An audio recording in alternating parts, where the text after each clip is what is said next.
This is Campus News, reporting the top stories from colleges and universities. Next on Campus News. One woman is turning her nephew's tragic death into an opportunity for connection and compassion. Hear what advice she has to offer the students of MSUM. Some North Dakota State football players look to improve their draft stock in front of NFL scouts at Pro Day. Students who were in high school during the pandemic are now entering college. How online learning during COVID has affected students post-COVID. Find out how one NDSU research team is helping to feed America. Good morning and welcome to Campus News. I'm Alex Sapp. And I'm Grace Makestead. While people across the nation felt the impact of George Floyd's death, nobody felt it quite like his family. His aunt even wrote a book about the aftermath of the tragedy. Reporter Reagan Spears has the story from the author's visit to the MSU Moorhead campus. It's like carrying a huge weight on you because you don't know what's going to happen. Although the trial is over, people across the nation still feel the effects of George Floyd's death, including his aunt, Angela Harrelson. From a nightmare, I'm still here, unstolen, and unbroken. Angela came to the MSU Moorhead campus to have an important discussion about racism, police brutality, and the effects Floyd's death had on the nation and herself. It's been about equality. And when we can get to a place that I don't have to hold that sign, then that's when we know we have arrived. Angela, like many others across the world, encourages people to speak up and use their voices when encountering injustice. He can't use his voice anymore, but each and every one of you guys have the opportunity to use your voice when you see someone who is not being treated fairly. When wondering what you can do to get involved, Angela offers some advice. If you like to write, you write for justice. If you like to sing, you sing for justice. Those are good places to start because you're already passionate about it. After Floyd's death, life had changed for many, and Angela says that she's grateful to see it. But God allowed me to see the love around the world.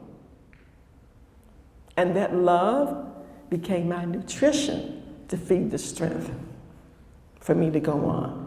Angela also says that it is important to never shy away from your message and to stay consistent with what you believe in. The world is waiting for you. With photographer Gracie Jackson, Reagan Spears, Campus News. Harrelson still lives in Minneapolis and is a caretaker of the George Floyd Global Memorial. With multiple mass shootings targeting schools in recent months, MSUM says it's continuing to take every precaution they can to help protect students from active shooters. The Public Safety Department currently provides an active shooter or aggressor protocol video called Run, Hide, Fight that is available for all to access on YouTube. The video describes how to respond to a shooter or aggressor situation. Public Safety Director Ryan Nelson says it's important for people to watch the video. I encourage all employees to obviously and students to review that and become familiar with it. It gives you options because there's no cookie cutter response. Every scenario is different. Nelson says faculty and student employees receive additional Run, Hide, Fight training throughout the year. After being appointed by the Minnesota State Colleges and Universities Board of Trustees, MSU Moorhead's next president, Dr. Tim Downs, visited campus on March 24th. Faculty and alumni gathered in the Gady stage in the Roland Dill Center for the Arts. During this speech, Downs stated that he plans to bring equal opportunities to students to ensure their success while attending MSUM. Downs will succeed Ann Blackhurst as the 12th president of MSUM and take office on July 1st. Minnesota colleges and universities are working to gain union rights for employees. Freshman Senator Claire Umu Verbaeten sponsored her first bill in the Senate. It will allow adjunct faculty that only teach in the summer to join a union.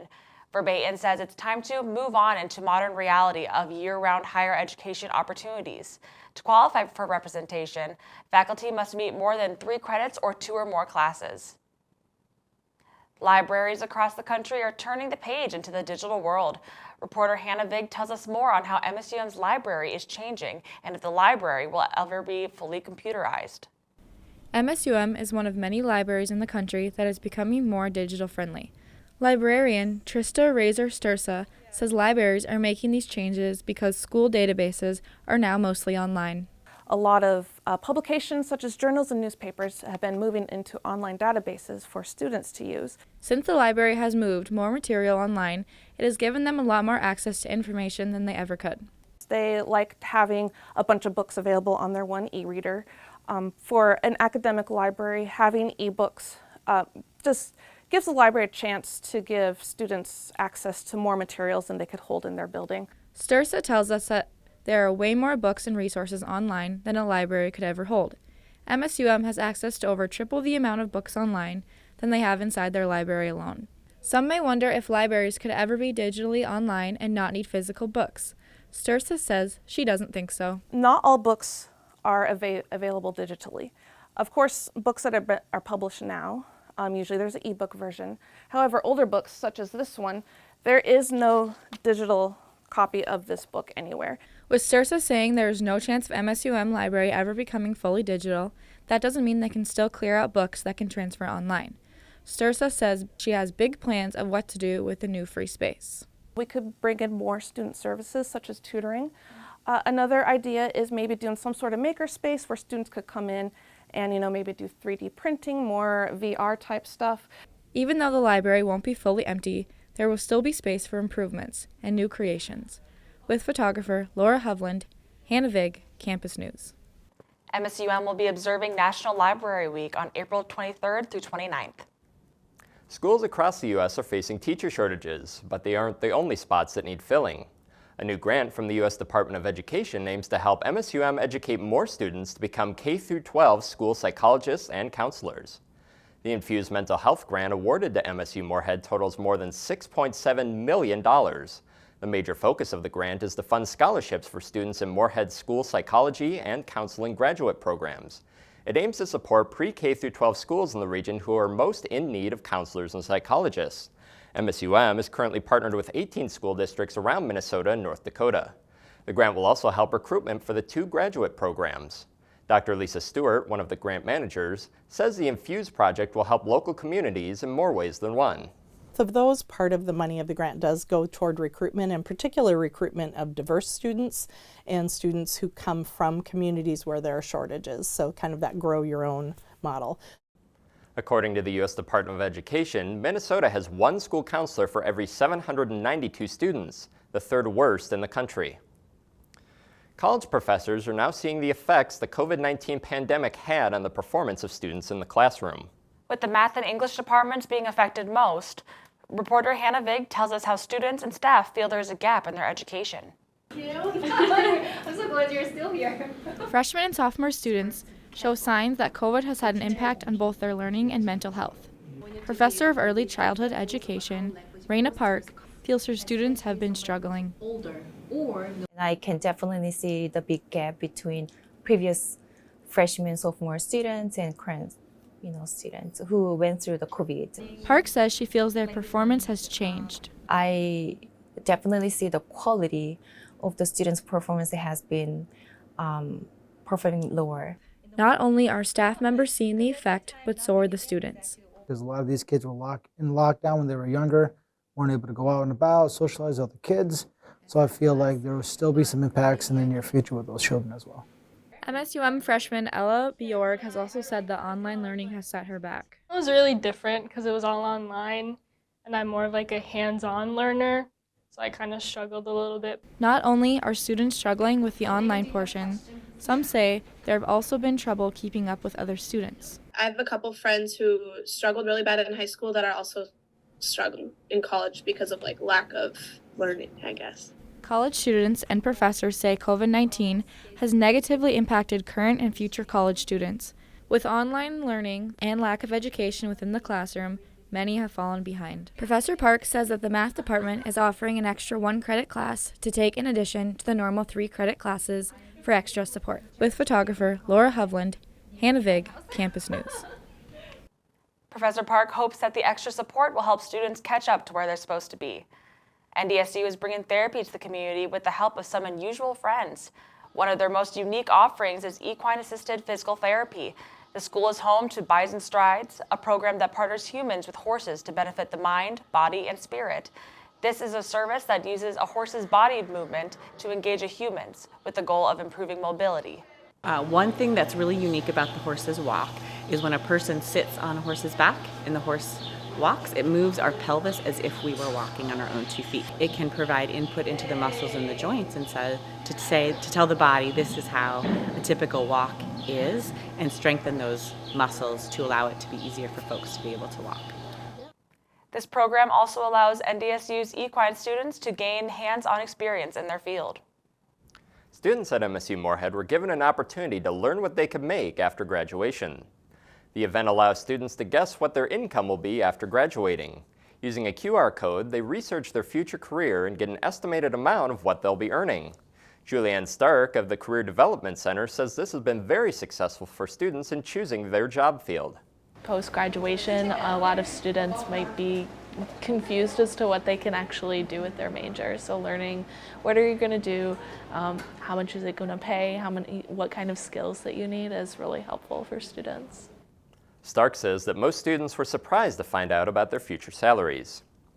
Most college students don't think about starting their own business while still in school, but at Concordia College, small business owners can start right away. Reporter Catherine Wilkowski has the story. With a mixture of earrings, bracelets, rings, and most of all, necklaces, Hannah's Necklaces has been selling her jewelry for almost 5 years through various outlets. I kind of just started experimenting and playing around with like jewelry supplies and stuff. And I would say after about a month or two, I started working on an Etsy shop and taking product photos. This spring, Hannah took advantage of Concordia's Cobber Collective space. Cobber Collective is a space on Concordia's campus where students can develop their very own small business. Students can sign up for their time slot to be in the space for whatever purpose, whether it be to work on their business or to sell products. It's a great space because you can also work on homework in here, and so I would just be working on homework or like designing new jewelry or just working on orders and stuff. And then sometimes my friends would come in here or just people who walk by, they'd stop in here and see what's going on. She then sold her jewelry in person. And then this is rose quartz. For the first time since she started her business. Yeah, I really enjoyed it. I would love to like sell in the future more. If I could like sell in a boutique or something, like that would be really cool. That's probably in like my future business plans to like sell in a boutique downtown or like, you know, something like that would be cool. These are Indian agate. Hannah plans on continuing her jewelry in the near future to keep her busy and happy during the stress of the school year. With photographer Chris Hupton, Catherine Wilkowski, Campus News. Concordia students can sign up online to reserve a spot in the Cobber Collective space. Beyond a spot on campus, a new program will help prepare Concordia students for the future of business in the digital world. The Offutt School of Business is adding a new management science and quantitative methods program. It will help professionals make data-driven decisions for their organization while addressing the growing need for data analysts. The U.S. Bureau of Labor Statistics says the demand for data analysts is expected to increase 23% by 2031. The first classes will start in mid-July. Applications are now open. Professors around the country, including those who teach at MSUM, are wondering how to deal with new technology that can write students' essays for them. Reporter Hunter Schwartz shows us how ChatGPT is making teachers rethink how they read their students' papers. With ChatGPT, writing has never been easier for students. MSUM English professor Kevin Zepper was fascinated by how well ChatGPT could write an essay about famous novelist and poet James Joyce. It was giving me a lot of information, and it was very kind of shocking at first because it wasn't coming off as gobbledygook, not at the first read. If I were to ask ChatGPT, write a thank you letter to James Joyce, it'll gather information from all over the internet and put it into a very readable and realistic thank you letter. The fastest growing chatbot even passed a law bar exam in 2022, but Zepper can see through the AI tool's imperfections. Because I want you to tell me about this information and how it's going to directly impact you. There's also rules. I mean, there are times when students are breaking the rules, which I encourage, or they're trying something different. I don't know if Chat knows that.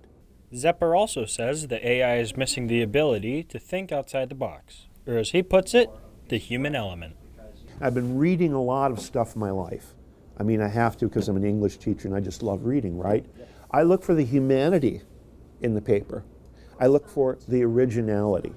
With new programs like GPT-0, a free tool being used by teachers to detect AI writing in essays, It'll be a mystery to see how AI affects writing in the future. So I think in some ways, is it advanced? God, yeah, it is. It is advanced. But it almost seems like it sticks us in this point here. It seems fixed. It doesn't seem like it's moving forward. ChatGPT hit 100 million users worldwide in January. With photographer Matthew Stewart, Hunter Schwartz, Campus News. More than 50 universities across the U.S. have banned the AI tool from their campus. ChatGPT is also becoming a problem beyond the classroom. With artists writing songs with this technology, copyright is becoming an issue. ChatGPT is now being used by musicians to create song and album titles as well as the songs themselves, all while avoiding copyright laws. The bar for copywriting music has been moved or even lowered because of artists using AI to help them in finding a musical style. MSUM Entertainment Industries professor Ryan Jackson says these artists may have crossed the line by copying others. Lyrics themselves couldn't be copywritten because they're novel. It's my expression of how those lyrics are written and put to music that makes the music copyrightable. ChatGPT can even analyze what style of songs will have the most success in the market. MSUM choirs are preparing for their last concert of the school year. MSUM's University Choir and Concert Choir will be premiering 3 pieces by 3 different composers. The first piece was written by MSUM's own Director of Choral Activities, Dr. Michael Johnson. Mao Li Wa is a traditional Mandarin folk song about the beauty of a jasmine flower opening in spring. Composer Julian David Bryson wrote the piece There I Wander With Them, with lyrics from a Walt Whitman poem. The final piece, So Softly, Softly, was written for hospital workers who risked their lives throughout the pandemic. The concert will be held April 27th at 7:30 p.m. on the Gaiety stage. NDSU's Beef Cattle Research Complex is one of the few of its kind in the nation. Reporter Hunter Schwartz takes us into the facility and shows us what makes their research important. Their day starts at sunrise, and these cattle are hungry for their feed. What the cattle don't know is how vital they are to this NDSU research team. It's really important to us, and that's how I teach my students.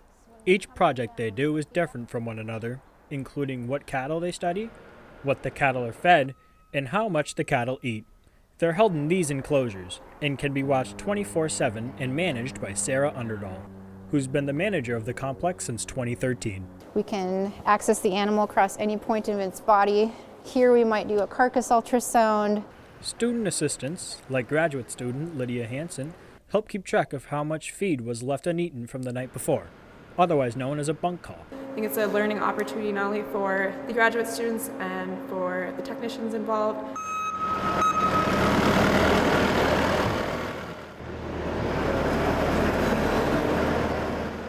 They then gather the feed that the cattle will eat for today, following a strict diet.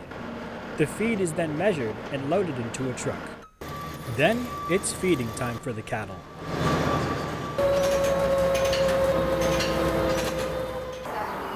They patiently wait for their food to be dispersed into these blue bins where they'll eat out of.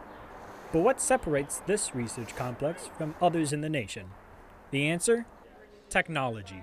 It's the research that we can create and the data that we can collect for those trials in terms of not only intake but behavior as well. Underdahl takes pride in being able to work with students as well as creating a safe and healthy environment for her cattle. We really work our cattle in a low-stress manner, so there's a lot of things throughout this building that help with that. With photographer Matthew Stewart, Hunter Schwartz, Campus News. NDSU's research complex was one of 3 in the nation when it opened in 2011. And now we turn it over to Josh Boyko for a look at this week's sports. And Josh, I hear you've been hanging out with some NFL prospects. That's right. With the NFL draft approaching, a chance of turning pro is on the line for a group of Bison football players. Reporter Nick Tabbitt and I went to NDSU's Pro Day to see how they're preparing for their opportunity. Today is a big day for these college athletes. Behind me, NFL scouts are here to see which prospects are ready to play at the next level. Scouts from 30 NFL teams came to the event, including the Indianapolis Colts and the Minnesota Vikings. Many of them were timing sprints, comparing notes on players, and organizing drills. Looking forward to doing things like this since I was a little kid, so just to be able to come out and perform and showcase my abilities in front of NFL teams was, all I could ask for. When scouting talent, NFL teams do thorough research on their draftees. Top 50 NFL prospect Cody Mock learned this firsthand last March at the NFL Combine. I have the story on how I lost my teeth down to a T, I'll just tell you that. Unlike the Combine, Pro Day allows players to have more time to train with coaches and fine-tune their skills to meet NFL standards. Offensive guard Nash Jensen worked out with former Bison and current Cincinnati Bengal lineman Cordell Volson to prepare him for this big moment. We got to work out together, just kind of honing in on some little skills that prepared us for today, so everybody's been a huge help. Pro Day is the last step before the draft, and players like defensive end Spencer Wagee are glad to be at the end of the journey. Done for now, it's just kind of a waiting game and see what happens come end of April. It might be a while before the football season starts, but the clock is ticking for these players to see their future on the gridiron. With photographer Josh Boyko, Nick Tabbitt, Campus News Sports. 3 players from the University of Mary also came to NDSU for Pro Day. These players hope to hear their names called in the draft starting April 27th. Concordia women's hockey is turning to a familiar face to lead the program. The Cobbers named Jason Gregoire as the team's new head coach.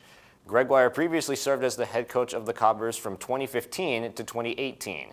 He replaces Maureen Greiner, who stepped down after the season to spend more time with family. Gregoire says he is excited to get to work with the team. Gregoire will continue to work with Moorhead Youth Hockey, where he last served as the hockey director. 2 Minnesota Golden Gophers hockey players are in the NHL after a championship game loss. Defenseman Brock Faber is foregoing his senior season with the Gophers to sign a 3-year deal with the Minnesota Wild. Faber was the back-to-back Big Ten Defensive Player of the Year and served as team captain this season. Forward Matthew Nyes also signed a 3-year deal with the Toronto Maple Leafs. Nyes was a Hobey Baker finalist after scoring 21 goals this season. The MSUM softball team is off and running this season, already winning more games than last year, all while traveling across the country. The team kicked off the season winning 10 straight games played in South Dakota and Illinois. In March, they traveled all the way to California to compete in multiple tournaments and finished the trip defeating Holy Names University 5-2. Sophomore Avery Steffen says not only is a good practice needed before traveling long distances, but mental readiness as well. It starts now, and while we're traveling, you have to have the mindset that we're going to be competing tomorrow, and just get that mindset ready. The Dragons hope to continue their hot streak at Augustana University at noon later today. The MSUM wrestling team has a new home. Reporter Thomas DeSeth shows us just how important the new wrestling room is to the team and how they got there. The new wrestling room at MSUM has only been open since January, but one doesn't have to look hard to see the improvements it has over the old room. The one thing wrestlers need is space. The new wrestling room at MSUM has just that. 2.5 times bigger. The old room was the smallest in the conference. With the room being so much bigger, the team has extra space for equipment, such as these exercise machines. So if someone's out with an injury, they could be on the elliptical machine or the bike, and we could see that they're still working or they're doing their rehab. All of this adds up to improved safety over the old room. Guys are getting their knees tore up. It just wasn't great for anything for wrestling. Just way too small. Both the players and the coaches say the new wrestling room is leagues above the old one, and they are glad that they don't have to worry about injuries coming from using a room for practice anymore. With photographer Tiffany Ackerman, Thomas DeSeth, Campus News Sports. Coach Nelson spent 10 years lobbying for the new wrestling room, and he has more plans to expand the room in the future. And guys, it's great to see that new wrestling room in use and ready to go. Hey Grace, you think you could pin Alex? Let's take it to NEMSIC and find out. I'll get the 3 count on you, that's for sure, Josh. Concordia College held their 31st annual Percussion Day April 1st, but for some, it was a little bittersweet. Reporter Hunter Schwartz visited and learned about the impact of one retiring professor.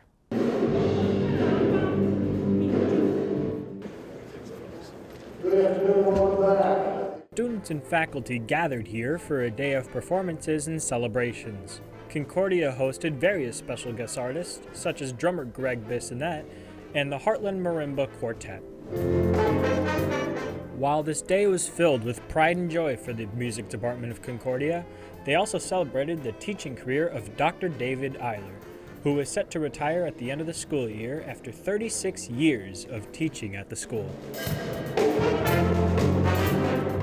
Students of Dr. Eiler say they'll miss the opportunities and dedication he showed in the classroom. I've had a chance to do so much because of him, like playing like timpani and all these instruments that I never would have touched because I don't know, I considered myself like a keyboard percussionist. Seeing him like here around the clock, like he works 25/8 and I stand by that. The feelings between Dr. Eiler and his students are mutual. Dr. Eiler says his students are one of the many things he'll miss as a teacher.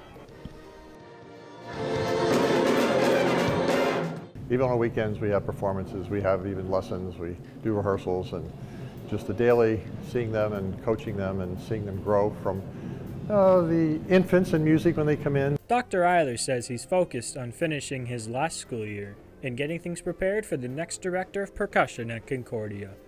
With photographer Matthew Stewart, Hunter Schwartz, Campus News.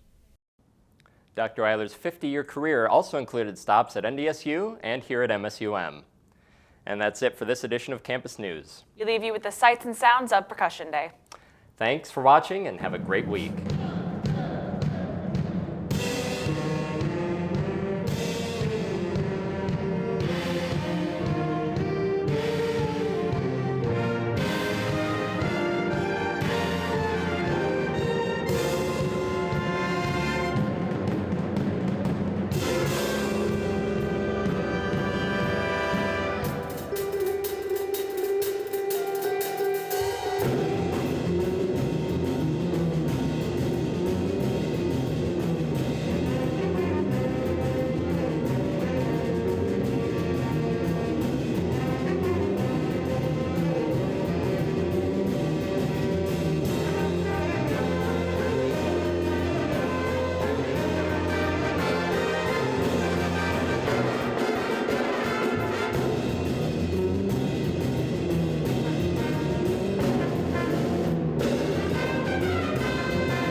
Campus News is produced by the Television News Workshop in the School of Communication and Journalism at Minnesota State University Moorhead, in cooperation with Prairie Public Television.